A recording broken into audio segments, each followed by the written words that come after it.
My name is Nguyen. I was born in 1953, so we moved from the north to the south when I was just 1 year old. In April 30th, 1975, the fall of Saigon, I was 21 plus.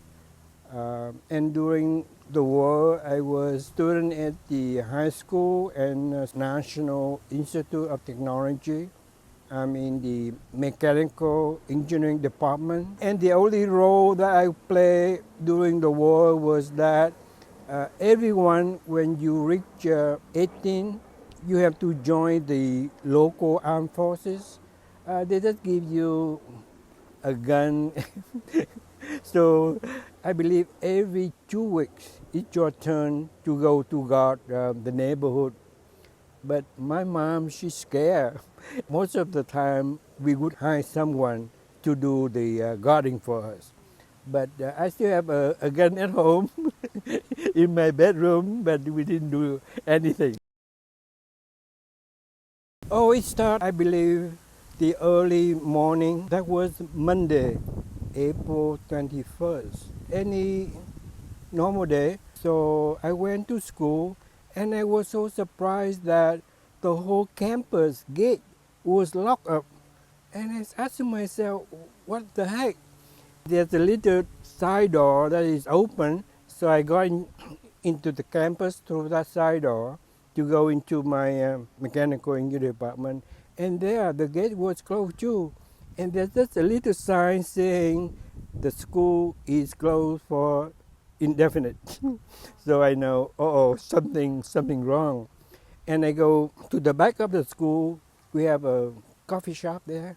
So I saw some of my friends and I asked them, what's going on? And they said, we don't know. I just have a cup of coffee there, and then I went home. And on my way home, I saw my parents. They are in the car running the opposite direction. And then as soon as he saw me, he blew the horn. Bim, bim, bim, bim. I know something wrong. So I turned around and I catch up with him, and he said, go back home, take whatever clothes you want, and we meet you at such and such address. I said, oh. So I did go home, put all of my book and material down, and just pack up a few clothes. And then I go to the address where we all met. And then later in the afternoon, there's an American. He came and picked us up in a van, and he took us to the airport, and we waited there till very late at night. Then there a bus come to pick us up and take us to the end of the runway. There was a C-130. They just landed, but they just go all the way to the end of the runway. They turn around, and with the engine still running, they wait. So the bus rushed us to that airplane, and then we got on the airplane. And I still remember there, it's a C-130, and it's a military airplane. There's no seatbelt, whatever. Everybody sit on the floor. So I helped my mom because the ramp is very steep. So I helped her to got inside. And when everybody got inside and I looked back and I say, there's still a lot of elderly people trying to get on without any help. So I say, okay, you guys sit here. I go in the back and help them. So I was actually the last person who got on that airplane. I still remember the airman. He gave me the thumb up. He said, thank you for, for helping me to help the people to get on board.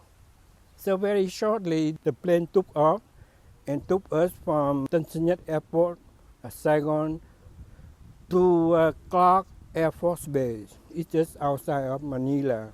It's a few hours long flight. And the most scary thing that I still remember is about 30 minutes in flight, all of a sudden we heard a very loud bang. And then all of a sudden the airplane lost the altitude. I said, oh my God, we got hit. That's what I thought in my mind. But then it slowly regained its altitude. And later on I talked to my friend who are there pilot, and they say that no, that's standard procedure to avoid being hit from the ground. Turn on the flare. That's why I heard all of the noises, and the flare would attract all of the heated gas missile. So we got to Clark Air Force Base. We wait maybe for a couple hours, and then we got on the C-141, and that took us to Guam, and that's the beginning of our refugee camp. We stayed in the refugee camp in Guam maybe for 10 days, and then they took us to Camp Pendleton, which is another refugee camp in California, and I couldn't believe how cold it was. Why it is so cold? The camp was getting crowded. So they say, who want to be transferred to Fort Chaffee? My dad, he said, oh, Fort Chaffee is in the middle between the West Coast and the East Coast. And eventually we want to go to the East Coast, so let's go harder way.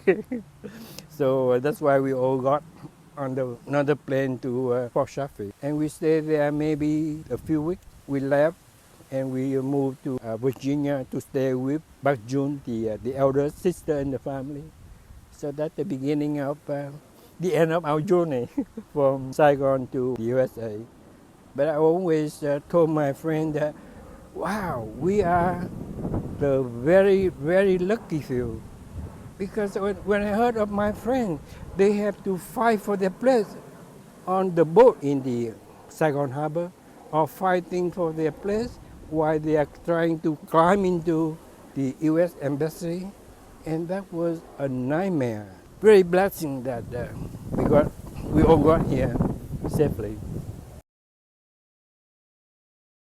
Personally, I feel very calm because when I graduated from high school, which was 3 years before that, my dream was going to study abroad.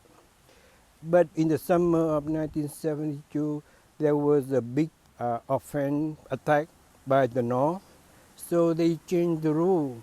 So I was eligible for going to board. The next the next week, they said, nope, you're no longer allowed to go aboard. So I was very upset because all of my effort trying to get good grade, being a good student, and not just me. Some of my friends in the class doing the same thing, and we got into exactly the same situation, and there's nothing you can do about it. When I finally got to start school in Carnegie Mellon with my brother Lee, he helped me to get to school there. One day I just sit in the library. I say, wow, how come all of a sudden I'm here? This is exactly what I dreamed to be. The only difference is that we had to pay a very heavy cost. That's what it was. That was a requirement from the Defense Department. They need someone to guard the local area, and the police is not enough. It is best to have the local people, you know the local area, you know everybody else to do that. We just have to follow the order. I still remember the morning of the April 30th when Saigon City fell to the North Vietnam. My dad, we were inside the tent, and my dad coming inside and with his radio next to his ear, and he said in one of the very sad voice, Saigon was lost, and I felt very bad because I don't know when I will see my friends and my sister, chị Mai, my brother, and even chị Châu. We didn't run into chị Châu at that time in the refugee camp. So to me, it's a total loss.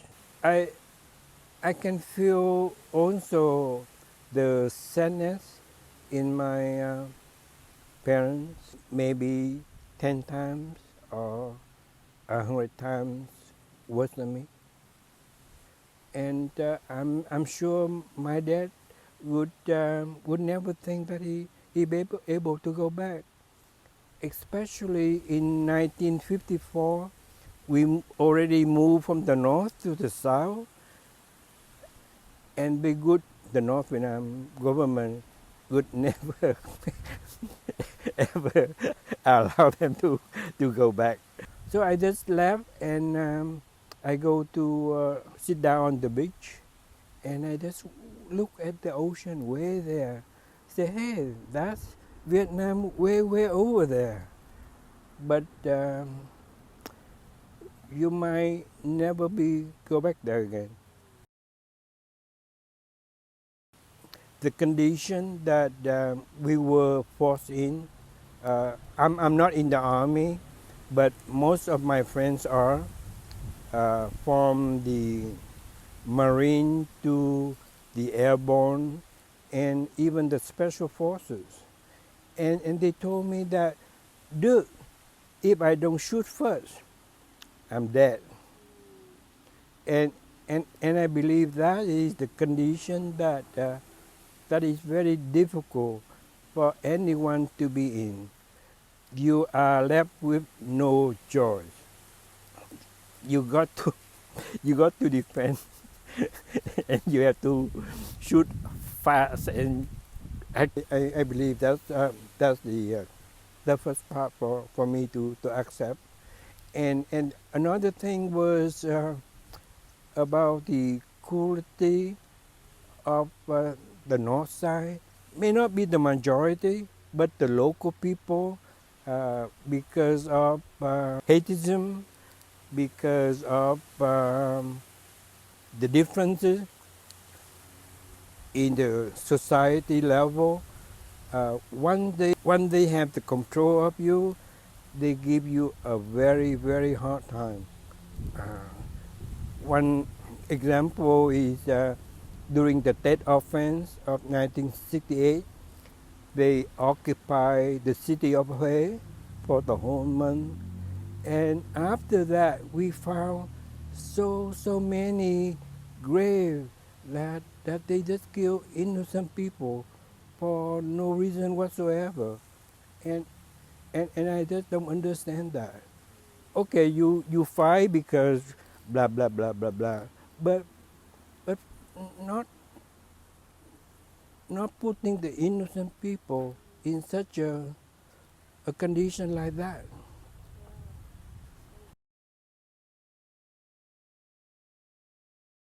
I think I value life a lot more between life and death. The biggest shock to me was 1968 death offense. With the Boy Scout, we go and we see if any of the refugees need help. And way at the corner there, we saw a body. We don't know how long that body was there. So I was a troop leader. So I said, hey, let's go and at least we put something cover the body.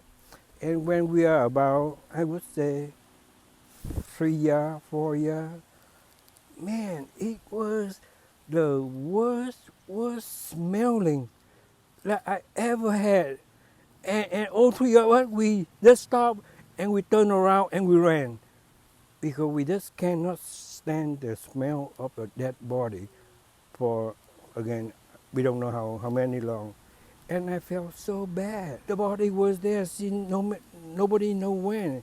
We just tried to cover it and we couldn't even do that. From that time on, I know that I'm very blessing every morning when I get up from bed and and take a sip of coffee.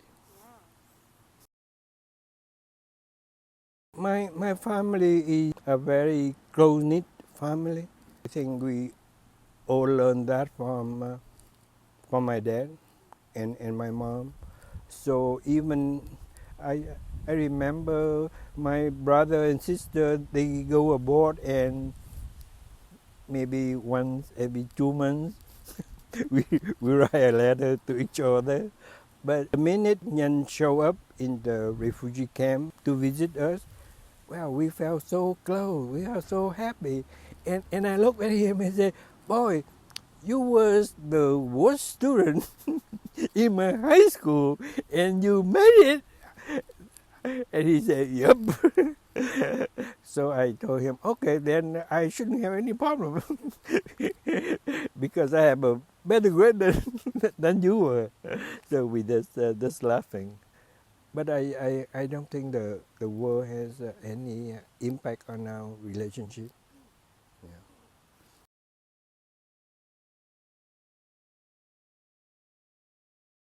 On one side, one of my dreams was going abroad to study in the USA. Finally, I got my dream come true. But at the same time, you look at the price that you have to pay. You might never go back to your home country again. You might not see your friends or your sister or your brothers again. Sometimes I think too much a price to pay. To be honest with you, if you put it on the table right now and ask me which one I take, I don't know which one I take. So at the same time, a day before yesterday, I saw the President Trump and President Zelensky from Ukraine in the White House.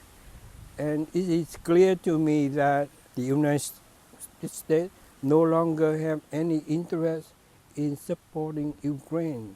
So they are ready to get out, they are ready to run. Just like they did 50 years ago with the south of Vietnam. A few of my friends defend the USA position. I condemn the decision of the USA.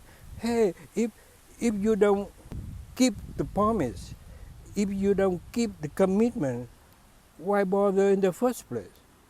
You should just let them doing whatever they want 2 or 5 years ago. Don't get involved. But once you get involved, when you made a promise, you got to keep that. The Vietnam War was a war between communism and freedom. So we always expect to win. No one want to live under communism. Look at what happened right after 1954. They killed all of the well-educated, wealthy people for no reason whatsoever. We strongly believe that we should be the winner, but obviously the result is different because of many other factors.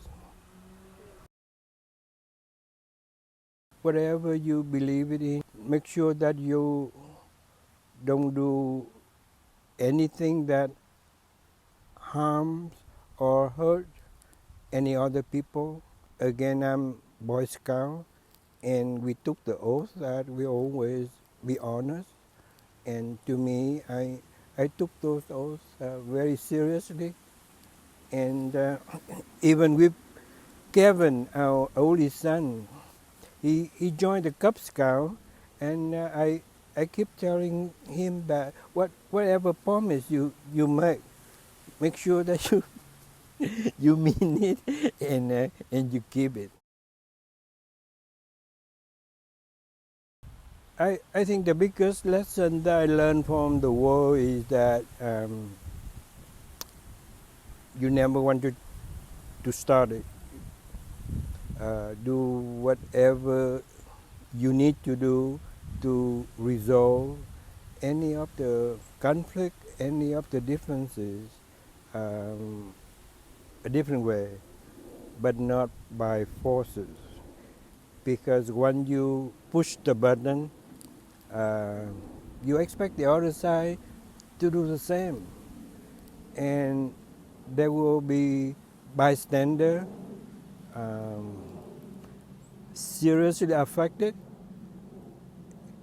and once they die, there's no way to bring them back. When the country is broken into two pieces, there's no way for you to glue it back. So it's best not to start it. It's best to find another solution. That's all I have.